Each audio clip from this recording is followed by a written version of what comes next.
Ladies and gentlemen, we are back with another episode of Canada Hoops. Thank you for your continued support. Please continue to download and share us. Tell a friend to tell a friend. And speaking of friends, I am pleased to welcome back to Canada Hoops the CEO and president of Canada Basketball, the boss, and our friend, Mr. Michael Bartlett. Mike, thanks so much for coming back to join us on Canada Hoops, man. Happy to do it, Matty. Thanks for having me. Yeah, it's we mentioned it's an exciting time. The program is really truly at an all-time high with the summer wrapping up, and I know this has not gotten old for me yet, but the senior men's national team for Canada basketball finished third at the 2023 FIBA World Cup, and in doing so qualified for the 2024 Paris Olympics. Just give us your thoughts. You knew this was coming. Yeah, well, we certainly had the expectation that it was coming. Right. Ultimately, we're bold and ambitious enough as an organization to expect this of ourselves. I think a lot of work was done by a lot of people, and quite frankly, over a lot of years to set ourselves up for what ended up being this moment.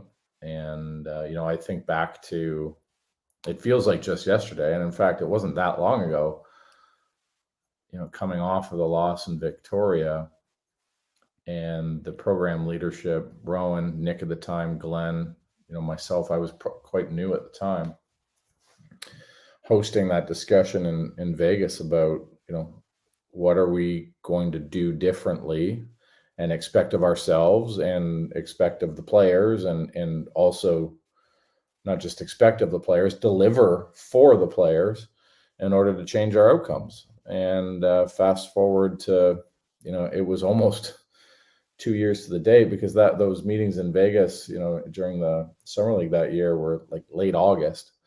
So almost 2 years to the day, we find ourselves in a qualifying game against Spain, win and you're in for the Olympics. And it was hard not to think back to those great conversations that we had and tough conversations at times that we had 2 years prior that led to that moment. Yeah, it was, I'm proud of everybody involved. And I will say, shameless plug for the entire program. This wasn't just a winning summer for the men and the Right. senior men. If you and we did our podium or our on the podium presentation earlier this week, we put up a slide. If you count all of our 3x3 teams, including our 2U23 3x3 teams, and all of our age group teams. This year we had 8 gold, 7 silver, and 7 bronze in a 4-month span this summer. We're just getting started. We're going to be good for decades if we do the right job at the right pace. Yeah, well said. And I know, like, those of us that obviously follow the program and support it, winning has become almost the norm and the expectation. And I think you and your staff, down to the coaches and players, have set that in motion, and it's great to see, right? And I think seeing the senior men's team have the success they did at the World Cup, that's just going to pull the younger age groups along because there's some dynamite players on both the men's and women's side at younger levels that are like, okay, well, that's possible and that's the expectation, and that's going to be me in 5 years, 10 years, whatever.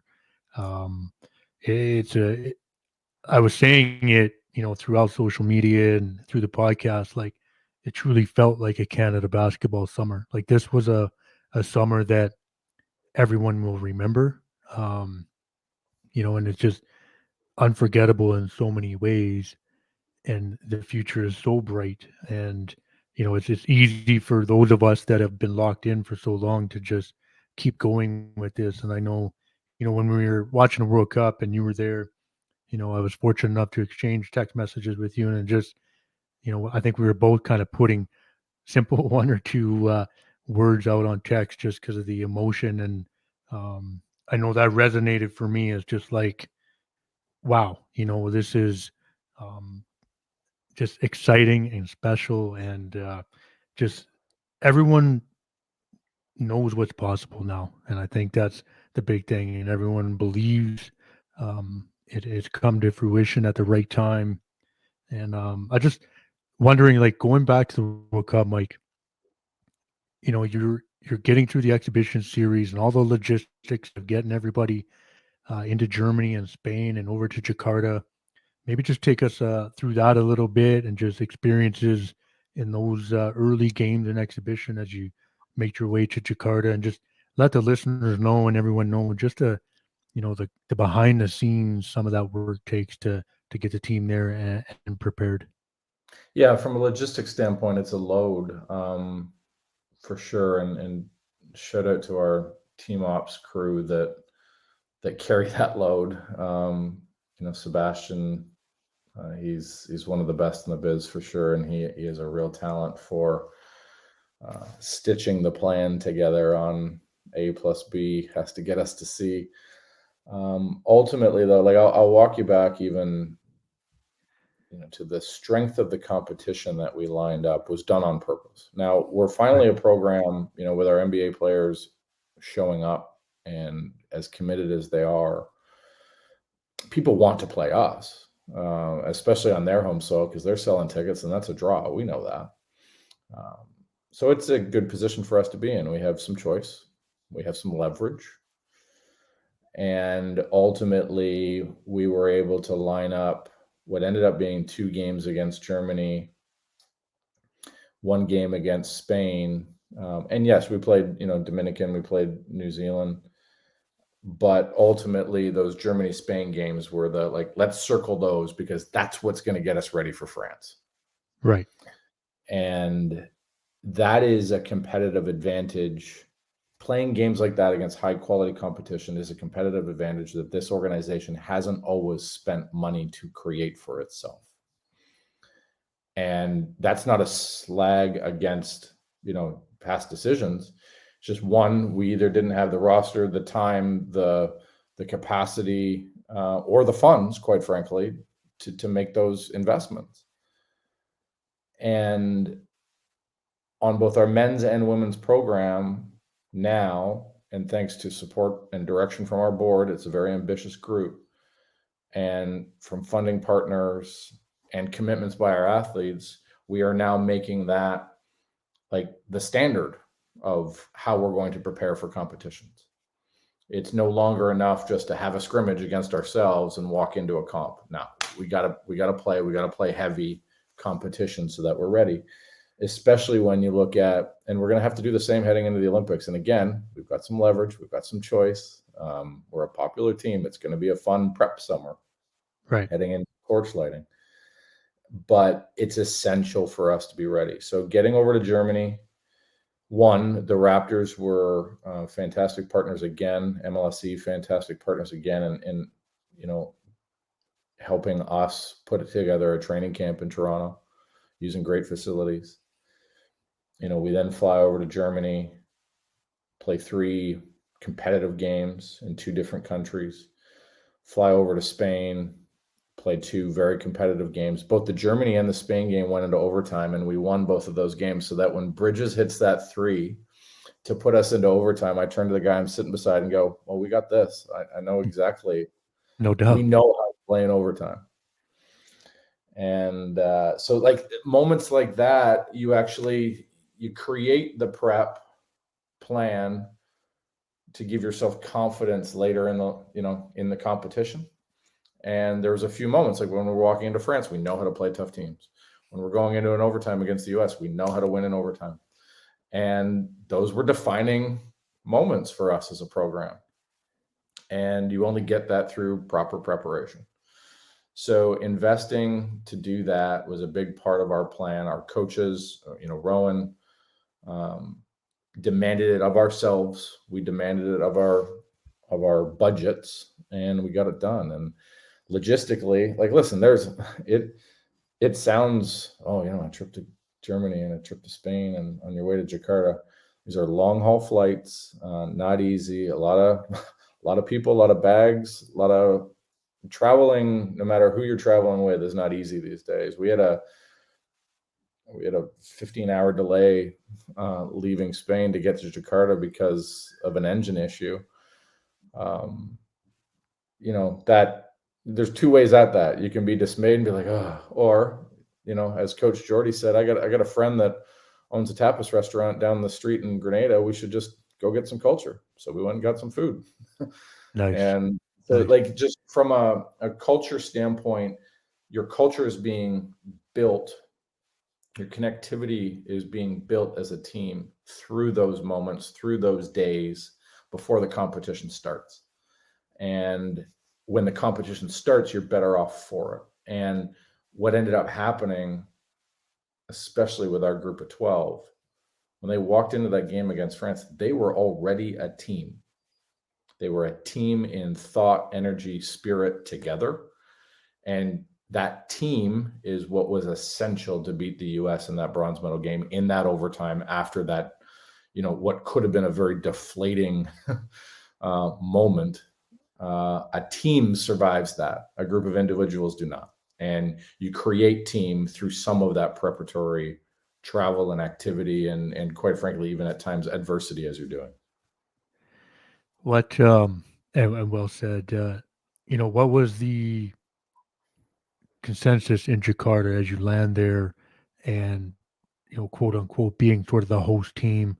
The Mm. Indonesian fans seem to rally for Canada basketball. Just any thoughts on that? Maybe some inside stories where they adopted the team as theirs. It seemed to be always a pro Canada crowd in Jakarta.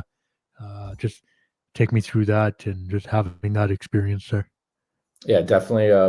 We had at times a home team advantage because a few factors. One, I think we had done a pretty good job of forging a relationship with the local organizing committee so that they were hyping up that Canada was coming. Two, there's a real affinity amongst that basketball consumer base in Indonesia and the Philippines towards NBA players, and we were coming in heavy with Right. NBA players compared to the other teams playing in Jakarta.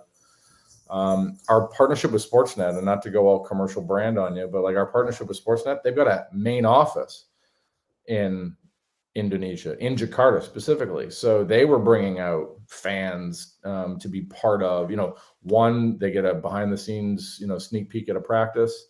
And two, now they're in the arena cheering us on the next day, and they're wearing Canada Sun Life shirts, and so like Team Canada and Sun Life shirts together. So like there were some things that we did to manufacture home court advantage for sure. Even just down to the hotel, like we're staying at a Fairmont property, and as it turns out, the general manager of that property grew up at the same hometown as one of our coaches and trained at the Royal York in Toronto. So like there was even like a little bit, not that you take advantage of it, but you'd push the envelope a little bit. So, if the meal table had to be open a little bit later because we were late coming home from practice, like we've got a relationship there that we can leverage. So ultimately it felt like home at times, although it definitely didn't feel like home because you're so far away. And it Right. was a real unique experience for the players. Many players and staff had never been to Indonesia before, had never even been to Philippines. So being in that part of the world is one of the pleasures of representing your country, because you get to go and play the game you love in an environment that you might never get to otherwise. I wanted to ask you sort of in a way game by game. So obviously the first game against France, I believe the consensus was that the team felt prepared given the matchups in Germany versus Germany and Spain, and even the DR. You get the big blowout win, really start to make a statement. Um, just talk about discussion and dialogue and belief that the guys were putting out there, not just the players but coaches, Rowan. Um, what was being said after that first win? I'll be the first to admit everybody but me were calm, cool, and collective and pretending like this was the plan all along. A blowout win.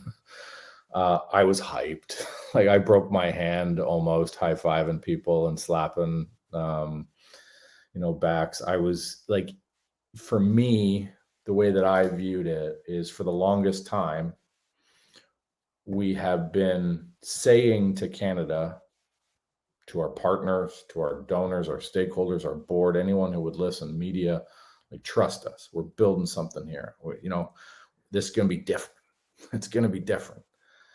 And, we're a tight game at half. I'm like, oh, how different is it? But it's France, but it's not the same France. Like, we should be doing it. And FIBA's got me sitting next to the French Federation president, so I can't be too hyped at the game. So after the game, we get into this blowout win, and I'm no longer beside the French Federation president anymore, and I'm going to let it go. Right. So I let it go. Everyone else is pretty calm, like, yeah, just like we planned it. Let's keep going. And I love that. I love that about this team. The highs were never too high and the lows were never too low. And that was Rowan, Jordi, players, all staff. Very businesslike, very focused. And so I allowed myself one post-game revelry of like, yeah, and then I kind of fell into line too. And the next few games, more businesslike, and even after the Spain game, we were all emotional. I'm sure we'll get to that. We were all emotional, but we were also pretty, now check the box. We qualified for the Olympics. Now let's go win a medal. So it became business-like really quick. Yeah, I mean, back home here in Canada, whether it was, the broadcasts through Sportsnet and obviously Canada Basketball, Twitter or X, whatever Elon wants to call it, and whatnot, it was just going off. People that I know through the podcast, and I felt I don't want to say was surprised. I felt like, given that the guys seemed so confident and just knowing the preparation that went in, like the France game, I expected a win, a blow, maybe not, but it just feels like it set the path for the tournament in so many ways. And then just what I really loved about the next two games, especially the Lebanon game, which was, went as expected, but it allowed some guys that were key parts of the winter core to get minutes, get run, contribute, and they deserved that. That was their time because they had sacrificed long journeys through the winter windows to go play, and that was special for me, seeing guys like Trey and Phil get extended run and not only like just run but contribute and play well. It just seems so fitting, given what the qualification took just to be there, right? And that hit home for me to have guys like that have that opportunity, and I'm sure that was kind of being talked about amongst yourselves as well in that moment. Yeah, I think we don't win the bronze. We don't qualify. Well, we know we don't qualify for the World Cup without those contributions through the winter windows. We don't qualify for the Olympics, without those contributions either in the World Cup. And, the best part about, my vantage point during the World Cup was it wasn't only watching the games. I could be and was, at the practices behind the scenes, seeing how essential Trey, Phil, Kyle, Melvin, not starters, other than Melvin, probably the three of them, not high rotation minute guys, Right. But without them, we don't get the job done. To the point, like the Spain game, I'm gonna keep fast forwarding on you, but No, it's good. Melvin and Trey, Kelly's got the ball under the net on an inbound play. I think we've just tied the game. And a deflection, we've got the ball. And they're shouting at Kelly because, the inbound rules are a little different in FIBA. He's got the whole baseline. You got the whole baseline. Ask the ref. You got the whole baseline. So he can choose his spot. He's not mandated to a spot. He can choose a spot where he wants to inbound from. So, like, those two guys from behind the bench are reminding him, work with the ref. You've got the whole baseline. And, that frees up space and, allows for an inbound and control the ball. They foul Shea and, we're going for more free throws. And little things like that, their understanding of the FIBA game and their ability to convey that understanding with trust to the players who don't play FIBA all the time. You ended up having 3 or 4 more assistant coaches and guys that could also come in and play meaningful minutes and understood their assignment and relished their assignment.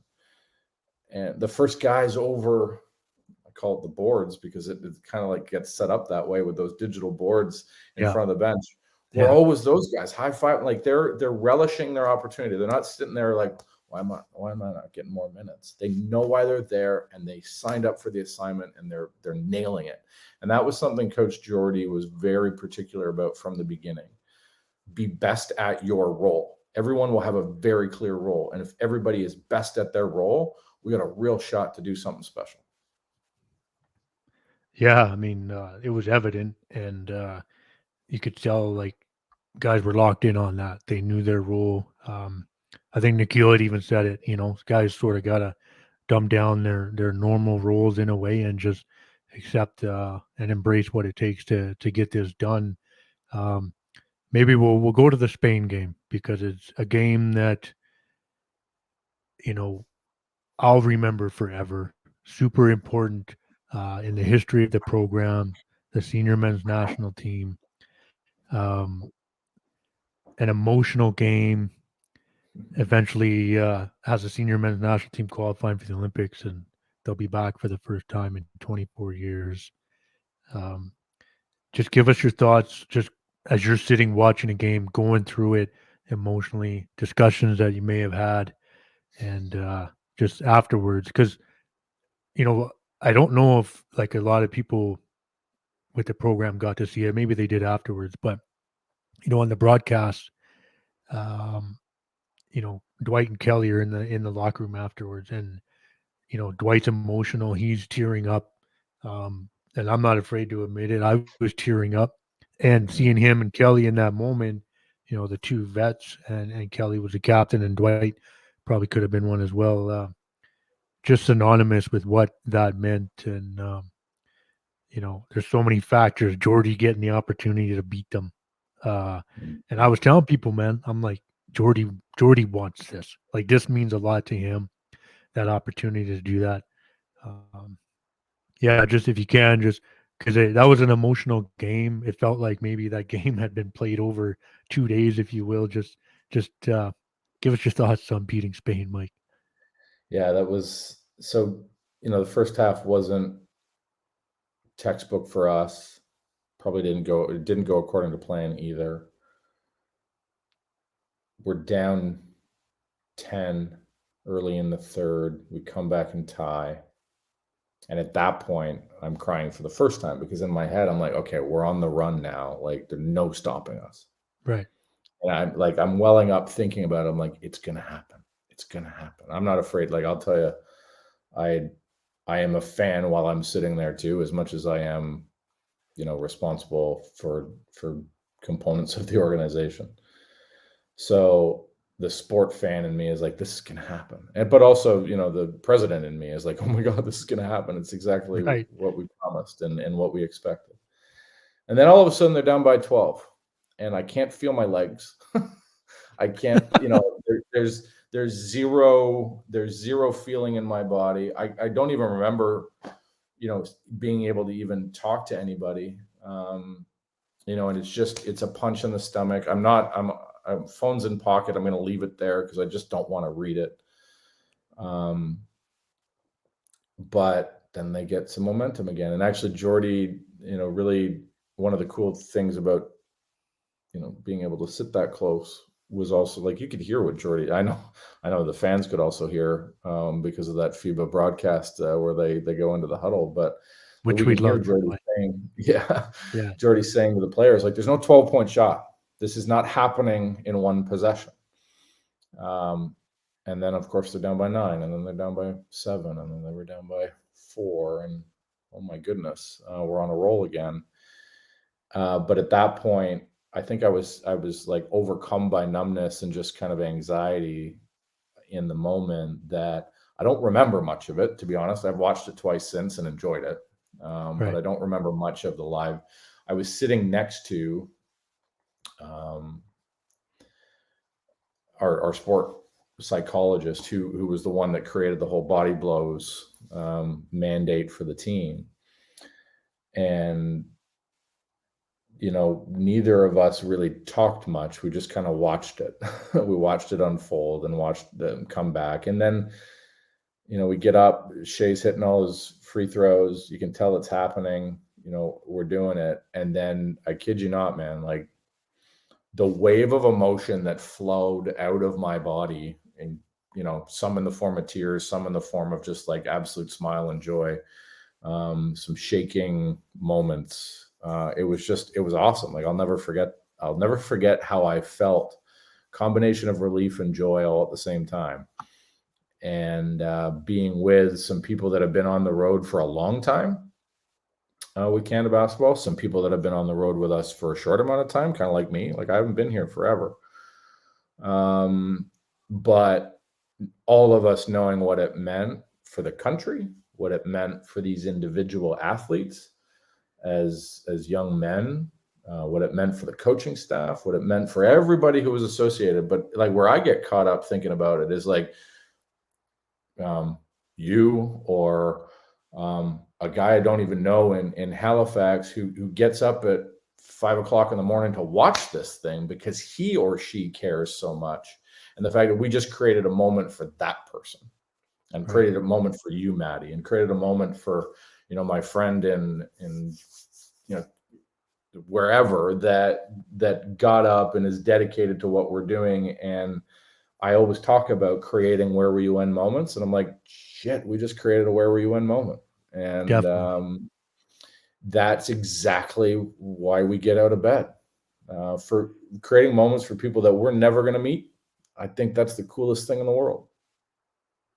Yeah, like the qualification, like, there'd been, I've done a couple different pods prior to the tournament, where do you think they'll finish kind of thing? And I said, well, look, we're going to qualify. I just know it.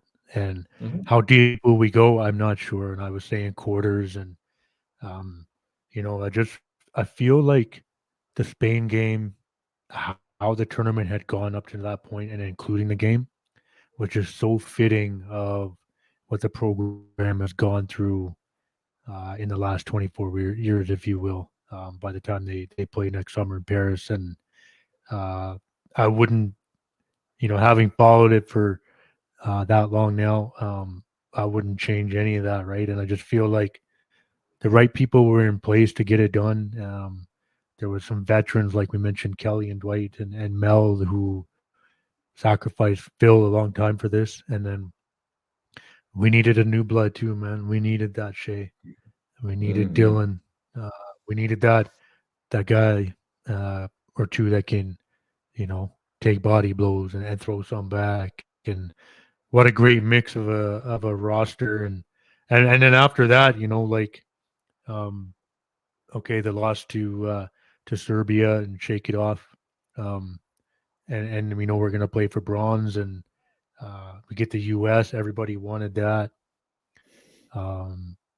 Just a special game in itself. I mean, Dylan was crazy, super hot. I mean, I don't know if you saw this, but on the broadcast, they did a behind the scenes thing where Dan Shulman was sitting at the desk with Alvin, and Dan's just like, Dylan Brooks cannot miss right now, and he's just, Dan's the guy that supported the program for a long time too, and he's getting to call it, and just it was so special to so many people. I'm rambling here, but when the game ends against the U.S., we've qualified a few games ago, and you're getting the medals and just a celebration. What were people saying, and just, what was your emotion as you're having these conversations with people and knowing that completed two real important jobs, and we get to look forward to next summer there. Just take us through that, Mike. Yeah, I think, that game in and of itself was a bit of a roller coaster too. We were up by 12 at one point. Now all of a sudden, it turned into certainly more of an NBA game there for a stretch in terms of style of play. We gutted it out. I love that a team that could truly have been absolutely defeated going into overtime had such a different perspective on it. And again, I believe it was Kelly that said it in the huddle, because they were talking about it before the game, about 40 more minutes together. And that, that's where I reflect back, Matty, like they were a team. They were legitimately excited about getting 40 more minutes together to go prove it. And they wanted the US game. They wanted it badly. And they got it.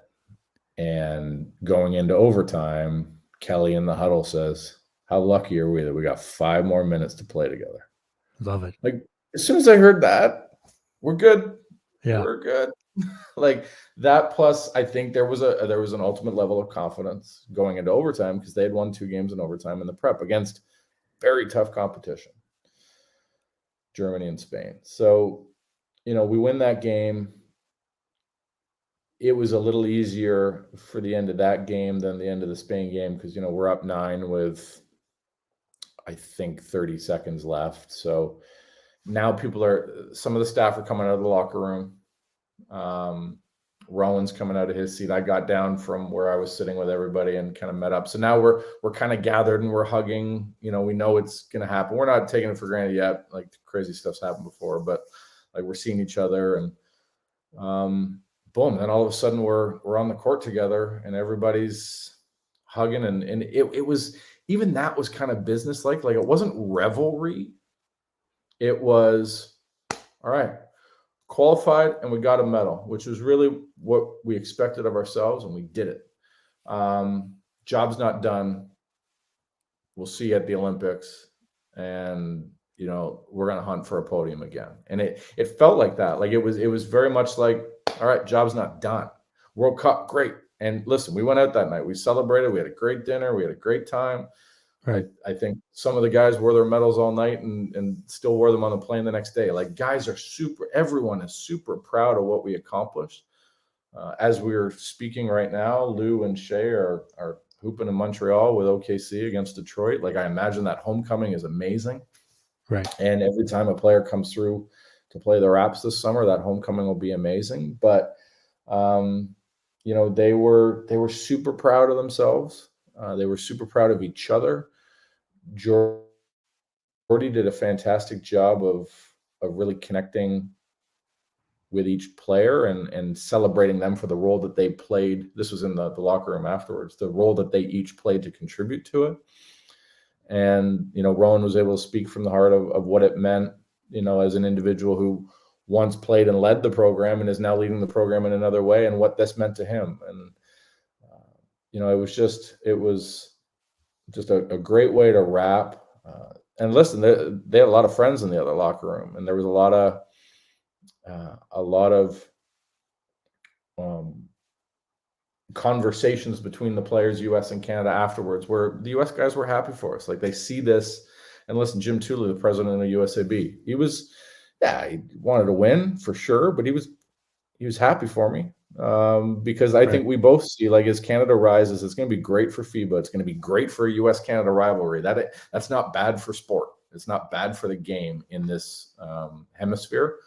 So everybody just left satisfied, but still hungry, which I love. Yeah, well said. And I loved the picture they took right away after they got the medals post-game there, right at the court. That's like, an guys album just cover standing right there. man. Oh, man. And, like, just you could tell, like, through the photo, and I shit you not, like, you knew that the guys were expecting to win, and just how they were standing there. It wasn't like a lot of, like, kind of shock. It was, okay, we're here. We know, and this is what we're doing, and we've accomplished 2 goals. And like you said, bring on Paris, and let's go get it again, right? And yeah, just a special tournament, Mike. It just, everything came together so well. And it's discussions that you and I have had for, I think, almost 2 years now, when you've joined us, just about what you're building and winter windows, and seeing you in Edmonton in November, and conversations. It's just the culmination is incredible. And like I truly believe, like I said, that the program with success at the highest level, at the senior level, just instills the younger players so much. And any kid that's playing in Vancouver or Winnipeg or Toronto, Halifax, and they're like, yeah, I want to be like Shea and play for this country and lead. And and maybe they're already a part of the Canada basketball system, but it just does so much for your program as a brand. I want to ask you about Jordi. Obviously, we're able to say now, like, incredible hire. Um, the program pivoted so well to hire him, and he really pulled the group together. I thought he did a tremendous job, and I almost, like, in this short time, can't imagine anyone else coaching the senior men's national team.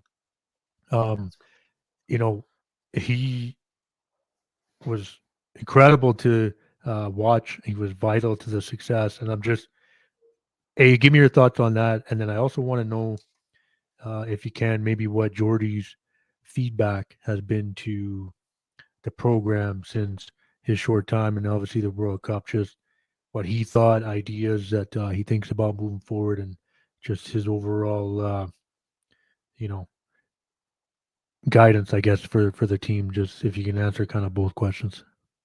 Yeah, for sure. Yeah, listen, Jordi,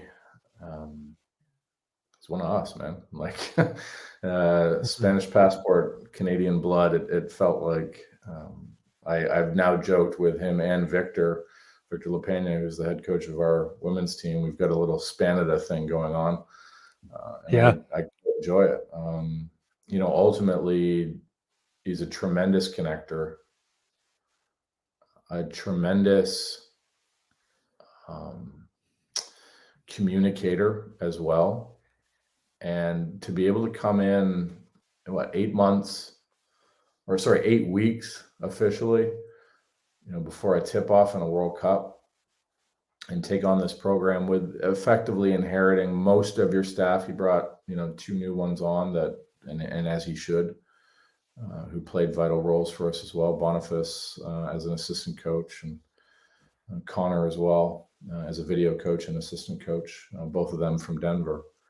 So they know how to win. And we combined them with some coaches that, come from the Raptors program who know how to win. And so ultimately it became a task of being a strong communicator of the vision, a strong connector with players, that some of whom he knew and some of whom he didn't yet, and letting people shine their best in their roles that he clearly defines for them. And he did that. He was a joy to be around. He was, as what I'll say is, and this is why I say, like, one of us, Canadian, but I think this is probably his Spanish background as well too. His demeanor and attention to every human was the same, whether it's the young coordinator who's in charge of some of the tougher jobs like morning laundry, right. All the way up to Rowan, myself, or the president of another, president of FIBA. Talks to everybody the same way, with respect, with curiosity, asks more questions than he receives, because he's genuinely curious about you and your life. Cares as much about family as anyone I've ever met. Constantly plugged in with his wife and kids while on the road, and that's a tough assignment. That's a family decision too, right? He just made a choice, and his family made a choice for him to disappear for 6 weeks at a time when he's got young kids as well, before he goes into a job where he's going to have to disappear often because of his NBA tours, right? So just a really first-class individual, perfectly suited to, I think, also coach this age group of athletes that we had. We're a young senior team, Right. and he can connect. He's a young coach in all respects. So yeah, just I tried to give him the ultimate compliment too. Like, he's a no ego amigo, and he blushed when I said that, because ultimately he's there for the program. He's there for the people. He's not there for himself. And listen, we've been we were fortunate too that him and Nick spent a lot of time together talking and conversing and transitioning. Like, we owe Nick a ton of credit and thanks for being the catalyst for where we've gotten to with this program, the commitments that we asked of ourselves and of the athletes. Those have Nick Nurse thumbprints all over them. And Nick, I heard from Nick every game. Nick watched every game. I got texts from him through every game. He was living and dying with us too. And also great for Jordi to welcome Nick's feedback in as part of transition and adopt some of Nick's systems that were already in place, and to bring Nate as still, two vital assistant coaches that were part of Nick's system and now part of Jordi's. So everybody just did it the best way they could for the program, Nick and Jordi included. And that's never something you're going to see on the score sheet, never something you probably even witness unless I'm telling the story. But ultimately, it's the differentiator between winning and losing, that kind of approach. And what, did Jordi, as he's getting ready to kind of head to Sacramento, what's discussion been like after the tournament? Just looking ahead, what has he expressed to Rowan or yourself in terms of maybe another step he thinks that maybe not so much roster stuff, because there'll be debate about that and whatnot, but just for the program, and what has Jordi expressed for, because he's been at the helm a short time, like you said, 8 weeks into the tournament, and now going next summer. Just what's Jordi's feedback been like? Yeah, so the question I'll always ask our coaches, our general managers, is, if you could have one more thing, what would it be? If you could eliminate one more excuse, what would it be? Those are the two questions I ask all the time. Those questions led to things like, we need to play better opponents in prep games. We need longer training camps. We need, some other things that we've done. And when I asked Jordi afterwards, I'm like, what do we need to be ready for the Olympics? His answer was, more of this. He really feels like the program has leveled up, or is operating at a pro level capacity in the way that we are training, preparing, investing, resourcing. And that's an ultimate compliment. Like that, I take that with I hear that with great pride. There's more that we're going to do, for sure.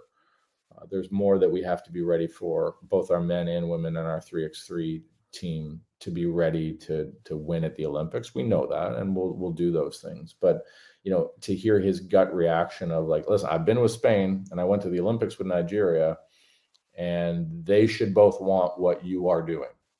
That was great to hear. And now, Nice. I was thrilled that Jordi got to, happy accident that the Sacramento team that he's associate head coach of was picked to be in the Canada Series game against the Raptors last Sunday in Vancouver, because he got some flowers from the Canadian crowd, and the NBA Canada did a great job of doing a recap of the World Cup and doing a special shout out for Jordi. And he's got a bright future ahead of him. He'll be a head coach in the NBA for sure. No question. We're grateful to have his time and energy now. Hopefully that continues. I know what he's got his sights set on for Paris, and he talks very openly, as he did the day that we qualified in the locker room. This is what winning feels like. And good news is, and Matty, you've referenced it a few times in our chat here, this will be the catalyst for the next generation of winning. Kids will take up the ball in their hands and look to mimic and path the same way that these athletes are now on the senior team. And we've gone from 15, Jordi said this in the On the Podium presentation on Tuesday, we've gone from 15 to 6 in the world, and that's not enough. We're hunting for one. So if that's your ambition, that's, you're not resting and not satisfied until you get there.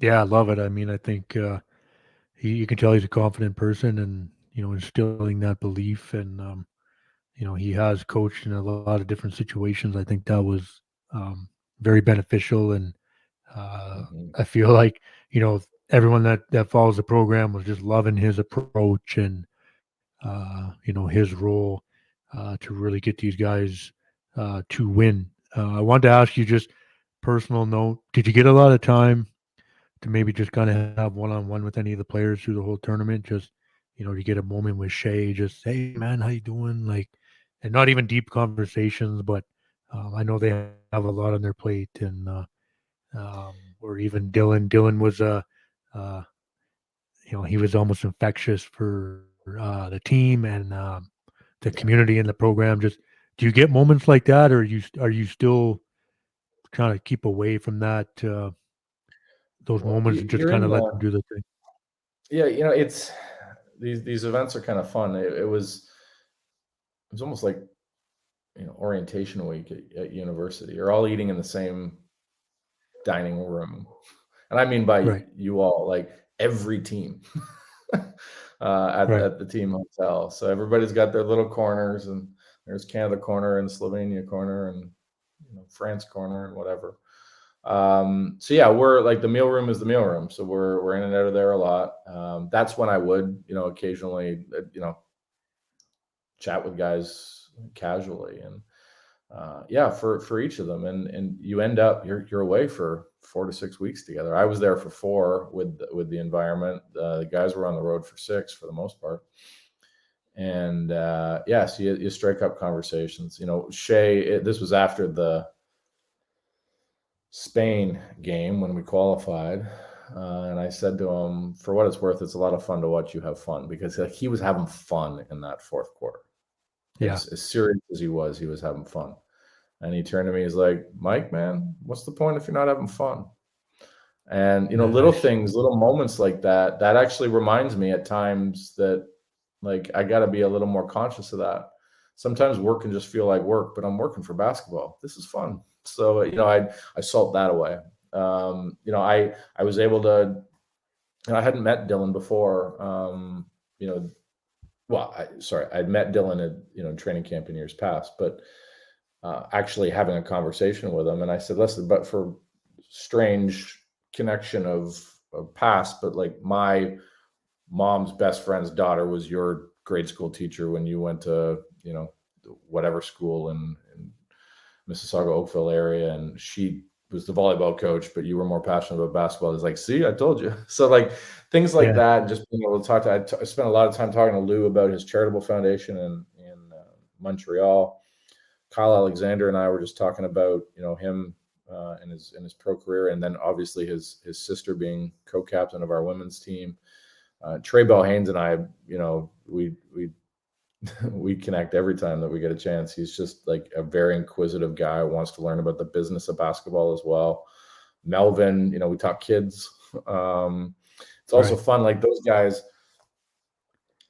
Skippo, Uno, they were playing it constantly to the right. point where like aggressive games of Skippo and Uno, and I have fun aggressive, that I managed to snap a photo of at one point and like sent it back to my family, because like our favorite games to play are Skippo and Uno. I'm like, see, it's Yeah, same as everywhere. us. Yeah, yeah, yeah. Yeah, No so doubt. Yeah, yeah, stuff like that. There were memorable moments every day. I'll cherish it forever. And I think they all do too. Not the moments with me, I mean, but just like the whole experience. Um, Everybody improved as humans from being on the exercise, for being through the process too, and I think that's a pretty cool part of it. yeah. Well said, and just a great way to sort of wrap up the summer, as we said. And I just a couple more points before I get you out of here. And again, appreciate your time.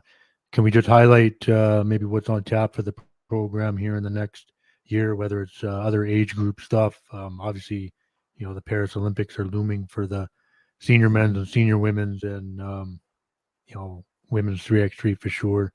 But yeah, just like, are you anticipating Global Jam next summer again? Like, just maybe kind of give us a quick rundown of where the program's sitting, and then as we head into like the calendar year. Yeah, the ideal state is we're going to try and turn on the Canada basketball content machine, in early July, maybe even into June, and keep it burning right through to the extinguishing of the torch, on August 11th. And what I mean by that is, training camps on home soil, hopefully, and we're working hard behind the scenes now on trying to line up some top quality competition on home soil, if not on home Canadian soil, on North American soil, so that it's accessible. Right. And then heading over to Europe, playing some top quality exhibition games there, working with Sportsnet on what that broadcast plan might look like. It'd be great to have Canada basketball available and seen even before the Olympics starts. How does that feed into and contribute to Global Jam as a homestyle tournament and also a television property? We're hoping that fits all in together. I'd love to, we want to continue doing Global Jam. That's why we built it. It's supposed to be an annual event. We've got a lineup NCAA. I know we had Kentucky and Louisville last year. You should see the lineup of NCAA schools that are knocking on the door. It'll only get better from here. So cool. We're ambitious, so we're going to try and pull it all off. We're going to need some help. We're going to need some partners, maybe even some production partners. We're going to need more sponsors. I won't lie. We're going to need a lot of people to lean in to help deliver on this ambitious plan of what always on Canada basketball could look like over a 6-week stretch. And that's the fun part about the Olympics. And I've said this to a few people. Torch will get lit, and on the next day, basketball will tip off, and it won't stop playing until the last day of the Olympics. It's a 2-week story, and I'd like us and expect us to be part of that entire 2-week story. 3x3 is a bit shorter. It's a 5 or 6 day period, kind of in between the first and second week. But we've got a chance to have basketball on in this country every day for 2 straight weeks in a friendlier time zone than we were in this summer, for sure. And that's Right. an exciting and an opportunity to win. This is the other stat that, I started off today by saying 8, 7, and 7, gold, silver, bronze this summer. The other stat, which it maybe is even a bit more impressive, is since September 2022, which was the men's America Cup in Brazil, our teams have gone 9 for 10 in reaching the semifinals in a FIBA competition. Wow. That's just the 5-on-5 teams. That's not including the 3x3, who seem to be in the semifinals every time, which is awesome. Right. 9 for 10 in the semis. If you're an organization and a federation that's in the semifinals becomes what you take for granted, you're doing something right. I don't think we're at the point where we're taking it for granted, but we're on that trajectory. And that's the USAB trajectory. That's the Spain trajectory. That's what they expect of themselves. Be nice to be in that dialogue too. Well, it's becoming, an expectation. I don't think you or anyone at the program is taking it for granted, but there is, that expectation to be there, right? And like you said, 9 out of 10. Like we're I say we, but you're proving it, right? And that it bodes well, no question. Yeah, just And I one more should put thing. a plug in. I should just put Yeah, go ahead. trying to educate everybody on, the women's senior team still in qualification process. So early November, we're playing 3 Americas region pool games in Colombia against Colombia, Venezuela, and Puerto Rico. We anticipate, the top 2 teams from that move on. We anticipate moving on. We're, the class of that pool for sure. Then we would move on to, by the looks of the draw, we'll be playing in an OQT in Hungary in early February 8th to the 11th. We will play, assuming, coming out of the Americas region, we'll play a pool that will include Hungary, Japan, and Spain. The top 3 of those move on to the Olympics. We have every expectation that we will move on to the Olympics with that team, and we're talented enough to do so. And certainly Victor's done a great job with that program. Our WNBA athletes will be part of the system for the next 2 runs. We'll be missing out on some high quality contributors from NCAA just based on their schedule, but we're good enough to continue. And then 3x3 women's, despite the fact that they've won the women's series 2 years in a row, they don't automatically qualify for the Olympics. If you can explain that. Actually, that's why we're putting some Canadians on the competition commissions now at FIBA so that we can influence some of those decisions. Right. And I just joined a committee. Catherine Plouffe has actually joined the 3x3 competition commission. Ultimately, though, they've got 2 more shots to qualify. There's a qualifier in May and another one in June. They should be the class of both of the pools that they're in, and we'll prepare them to make sure that we qualify as well and support them through that process. And then there is still a chance that a men's 3x3 team could qualify for the Olympics. There's a last minute qualifier in June that we have an entry in. So Okay. It's not crazy that we could have 4 for 4 there. We are building a plan that is certainly based on 3 for 4, and 4 would be a nice problem to have. Yeah, I know. I recorded with Paige actually earlier today. Oh, did you? Awesome. So I'll probably drop that tomorrow. But yeah, the point system is kind of bonkers in the 3x3, and then with how dominant they have been, that they haven't already qualified is kind of mind blowing. So maybe they have to look at changing that. That doesn't seem fair in a way. Mike, I just wanted to ask, to help kind of fund more stuff that you talked about. What's your goals on the business side to accomplish, some of the funding needs? You don't have to be too specific, but you recognize that more funds are required. Like usually is. What's Yeah. what's your goal for that side? We cannot achieve the ambitious outcomes that I think we want for ourselves and that the country wants for us, the fans want, if we just rely on government funding. That only gets you so far. So where we spent a significant amount of time the last number of years is on commercial partnerships, event properties. Quite frankly, there's even donor programs, that gain you access to kind of inside the ropes or inside the lines, at training camp and some key competitions. Shout out Drake. That's helped out. Yeah, exactly. Come on, Drizzy. Come on, man. Sir.